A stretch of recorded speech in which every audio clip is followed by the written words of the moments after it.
From the 1011 Now streaming studio, this is The Night Beat. Sponsored by Pella Windows and Doors of Lincoln.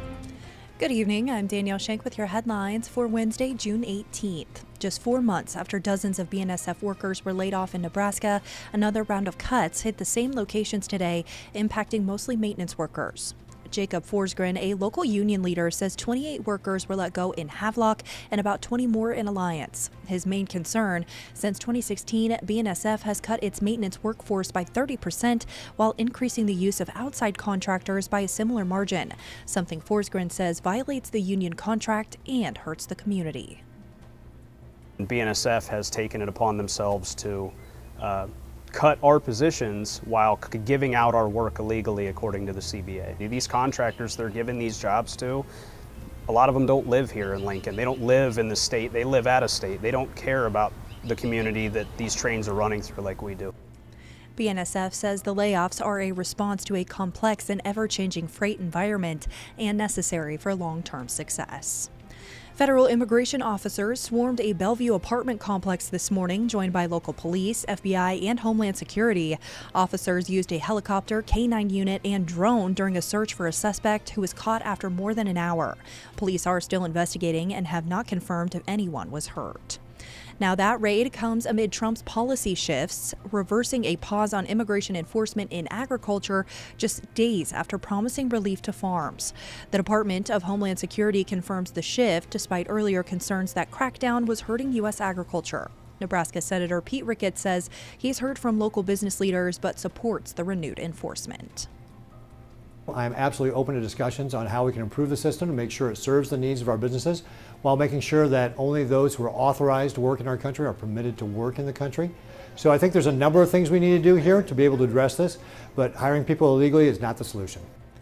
This follows last week's operation at a South Omaha meat plant. And speaking of that raid, ICE is revealing new details about identity theft tied to the arrests. Investigators say they detained 76 people allegedly using stolen social security numbers at Glen Valley Foods.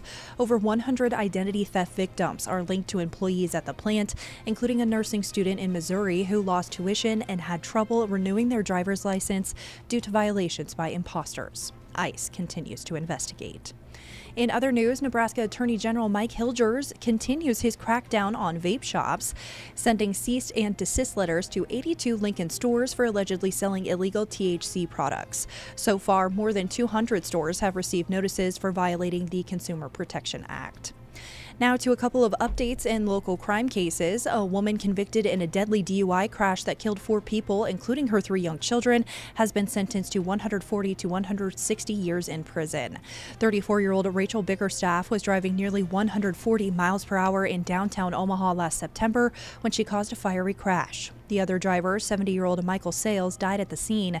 Bickerstaff's newborn, 5-year-old, and 18-month-old children also died. She will be eligible for parole in 70 years. And a former Webster County Sheriff's deputy has pleaded not guilty to 5 felony child porn charges. Investigators say 30-year-old Zachary Polmeyer had 36 files on his phone. He was fired in March and faces up to 20 years in prison if convicted. In political news tied to law enforcement, after 31 years as Lancaster County Sheriff, Terry Wagner announces he won't seek re-election in 2026. That ends the longest tenure in the county's history. Wagner is endorsing Chief Deputy Ben Houchin as his successor. Houchin, who joined the department in 1993 and has served as Chief Deputy since 2020, officially launched his campaign today. He says he hopes to bring stability to the office and connect with voters directly. So far, Houchin is the only candidate to enter the race. And finally, the Nebraska Board of Regents will vote tomorrow on a proposed 5% tuition increase aimed at offsetting limited state funding. The hike would generate nearly $20 million for the university system, raising in-state tuition from $10,434 to about $10,995 and pushing out-of-state tuition above $30,000. The meeting begins at 9 a.m. tomorrow. Rounding out your night beat is a check of the 7-day forecast.